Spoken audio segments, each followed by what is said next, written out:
Ini ada sumur yang perlu kita eksploitasi sedikit saja. Kalau saya melihat sekarang itu banyak orang galau ya.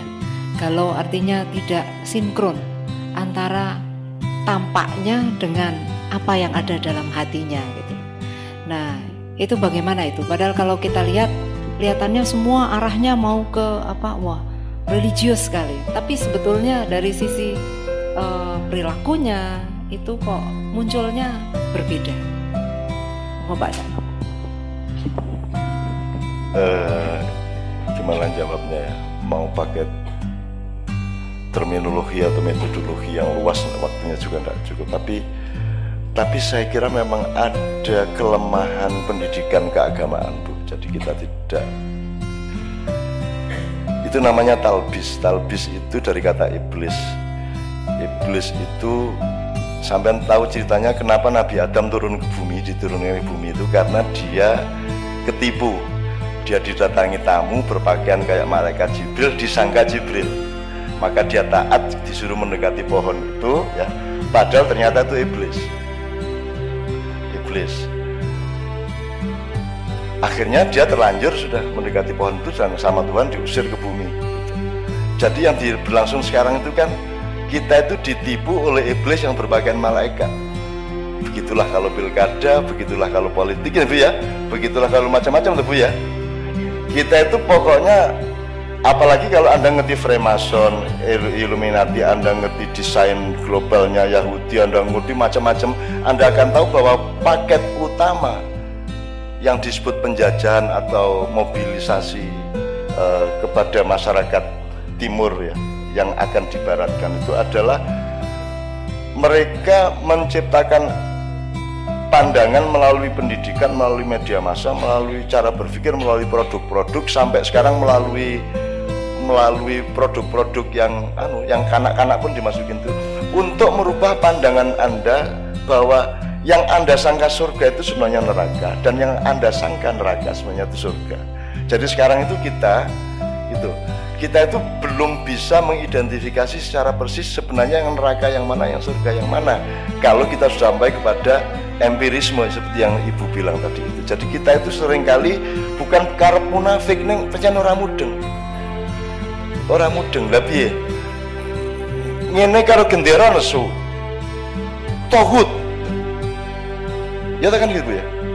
Di UN-nya itu banyak yang tidak mau upacara hari Senin. Lu sing ini kan soal cara berpikir tuh. Masa ada orang nyembah bendera? Gitu. Itu kan cuman lambang bahwa kita ini bangsa Indonesia, gitu. Yang kita hormati kesepakatan nasional ini, bukan kayaknya kuwi kan mengkoyo awake dhewe iki nek lunga adoh tugas kuwi lak nggawa kathoke bojo. Kan begitu. Lah untuk kangen-kangenan toh sing ora diumbah dadi ambus-ambus kae. Apakah kita ini penggemar katok? Lah bukan. Kita ini pecinta istri, pecinta suami. Lambangnya kehadiran istri atau suami pada perantauan kita adalah katok itu. Bukan katok itu yang kita sembah.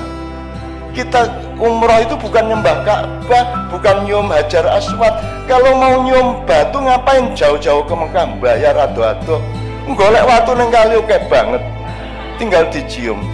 Sampai orang-orang itu saya sarankan, sudahlah kalau kamu tidak mungkin naik haji, kamu bikin Ka'bahan di belakang rumahmu, ubeng-ubeng ono dhewe kayak ono watu, ambung-ambungan watu. Nek ono kiai nesu, apa bid'ah? Lho kok bid'ah pripun? Lagi kok lunga kaji kok tawaf kok ning kene. Kula mboten tawaf, kula ngincipi. Saya cuma bayang-bayangin lah, kula ten Mekah mboten sampean bayari kok. Ya saya cuma bayangkan boleh kalau cuma begitu-begitu. Jadi orang nggak ngerti syirik, nggak ngerti. Dididik syirik, syirik apanya? Menyan kok syirik, keris kok syirik.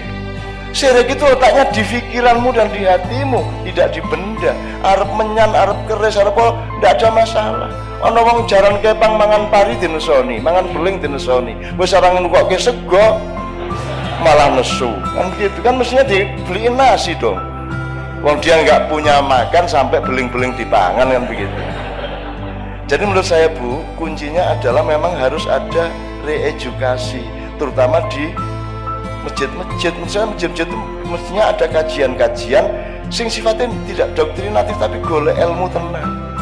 Nah sekarang tuh nggak ada. Semua ustadz itu, semua ulama itu punyanya doktrin dan dia punya kepentingan untuk punya umat. Itu masalahnya. Betul enggak? Di Madura begitu. Semua pengen punya umat dan saya tak buang umat. Ya awas gue nek. MH mania tak tunjuk raimu. Kau ya, dia bilang, saya bukan kiai, aku temanmu, aku mbahmu, aku kakakmu, aku sahabatmu, aku cinta padamu, kamu cinta padaku. Tidak ada feodalisme, tidak ada kultus individu. Aku randu anak buah. Aku mau tanggung jawab nang kelakuanmu. Kalau saya punya umat, apa maksudnya? Apa saya bertanggung jawab terhadap kelakuan umat saya? Kalau saya punya anggota, saya membaiat. Apa saya tanggung jawab terhadap dia? Kamu juga jangan mau dibaiat. Anda juga jangan mau dibaiat. Kalau mau di BA tanya dulu sama yang BA, sampai tanggung jawab. Kan kalau di BA orang kan tanggung jawab dia. Kalau enggak, saya tidak punya anggota, sampai hari ini saya tidak punya umat dan saya tidak akui sebagai umat saya. Anda orang yang mandiri, Anda orang yang otentik, Anda punya hubungan langsung sama Allah, tempohlah kehidupannya masing-masing dan Anda bukan bagian dari saya. Dan Anda tidak harus meniru saya. Saya kesini tidak untuk Anda hormati. Saya kesini untuk mengajak Anda menghormati Allah dan Rasulullah. Saya tidak ada masalah. Aku rapaten. Gitu. Kalau orang berani seperti itu, Bu, insya Allah orang tidak akan tuding-tudingan. Akhirnya kadang-kadang bukan karena munafik, tapi karena tidak ngerti, Pak. Nggak ngerti itu gini, Bu. Contohnya, Bu. Sampai bisa membedakan antara orang boros sama orang loman. Gini, orang hemat sama orang pelit itu bedanya apa? Itu peristiwa pelit atau peristiwa hemat? Gimana cara membedakan? Yang ngerti kan yang bersangkutan. Apalagi kalau ini orang istiqomah, wah itu teguh pendirian, gak cari sini orang, aku yang keras kepala, beguguk mudawatan. Ya kan sama peristiwanya, Bu, sama. Nah ini orang nggak bedain. Oh itu intoleran. Dia lupa bahwa tuduhan intoleran pasti berasal dari orang yang juga intoleran. Pasti itu. Nah Bhinneka Tunggal Ika ya kabeh sak demi-demi teh sak setane sak kuntilanake kabeh nek Bhinneka Tunggal Ika. Dan saya menerima semuanya. Iblis saya belain. Kok wani kuwi lho? Emang iblis berani sama Allah. Iblis itu menjadi iblis yang nyuruh Allah. Dipelajari dong yang nyuruh Allah. Dan iblis itu sudah kapok jadi iblis. Sekarang mbok perlu tak pensiun dini. Sudah usul sama Allah. Lu ngopo to iblis? Lah kula niki ajeng pripun melih. Kula pun nggak ada setan semonten niku, terutama di Indonesia kula supply setan-setan yang paling ampuh. Aneh saiki setan-setan niku pun putus asa kabeh kelangan penggawean. Lho kok kelangan penggawean? Lah pripun? Setan niku ngongkone paling pol korupsi sak juta niku pun njupuk 2 miliar ya. Jadi setan tidak ada gunanya di Indonesia karena manusianya sudah lebih dari setan. Itu namanya talbis, Bu. Nah, kita harus berhati-hati. Kita harus mengerti bedanya hemat sama pelit, boros sama loman, sodakoh sama. Sekarang kalau kita berpikirnya sekuler, untuk apa naik haji? Habis-habisin duit, kan itu. Untuk apa sodakoh? Yang enggak aja, kan gitu. Ngapain tuh sholat? Wasting time, kan gitu. Kan gitu. Kalau kita berpikirnya tidak ada Allah, kan gitu. Nah jadi menurut saya, Bu, saya senang sekali ada acara-acara seperti ini di kedokteran, di Polres, di Kodim. Anda kan tahu Kodim itu kalau ulang tahun kadang-kadang ada lomba hadroh, coba ngeri tau gue. Tentara jadi ngono kuwi. Iki nyenengke, kuwi nang Indonesia tok. Kalau tentara kok hadroan gitu kan. Kini orang Indonesia di Indonesia tuh ya Allah, ora iso diapa-apake.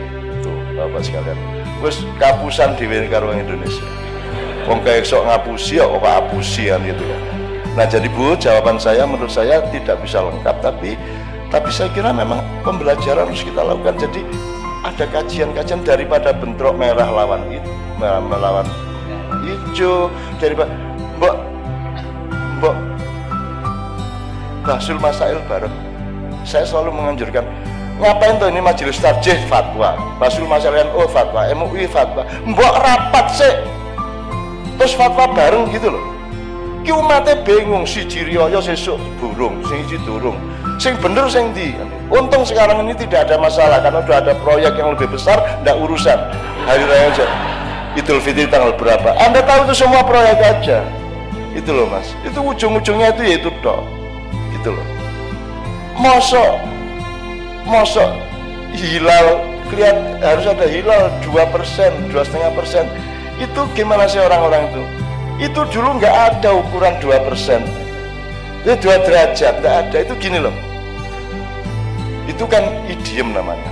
Nanti kok edot kok urung ketok irunge, itu maksudnya kok belum kelihatan batang hidungnya. Itu kan ungkapan, bukan kok kita cari hidungnya edot bener ya enggak. Kok dia belum kelihatan, tapi bahasanya itu kok belum kelihatan batang hidungnya. Nah, 2% itu sempeki ketok lah, 2%, bukan 2% regulatif, 2% ini cara Jawa ini sahoha, swidak jaran, wah sak Dayak, itu maksudnya banyak sekali, bukan kok terus cari orang Dayak bener. Banyak fikih yang diciptakan berdasarkan kesalahpahaman kata seperti itu, sebenarnya itu idiom. Dan misalnya Lailatul Qadri khairum min alfi syahrin, ya. Malam Qadar itu seperti lebih bagus dari 1000 bulan. Dihitung 1000 tenan. Ora kuwi nek cara jan maewu gitu loh. Itu idiom bahasa sastra. Ini kalau mufasir, ahli agama, ahli politik ndak ngerti sastra.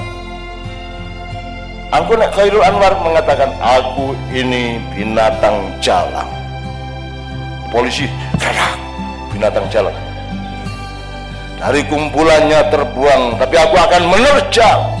Wagi anarki iya, lagu puisi pak, itu puisi. Makanya sekarang sampai ada cerpen itu haram karena bohong. Piye ta ya? Piye iki? Menungso iki kok ya pedok ya piye.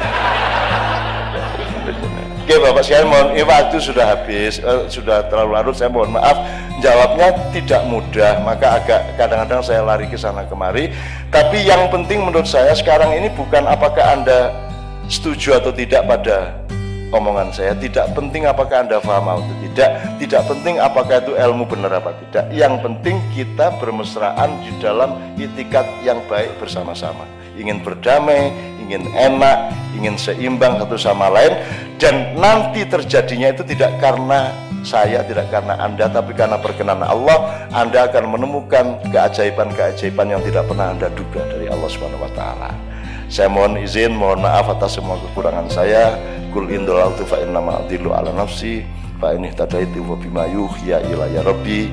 Assalamualaikum warahmatullahi wabarakatuh.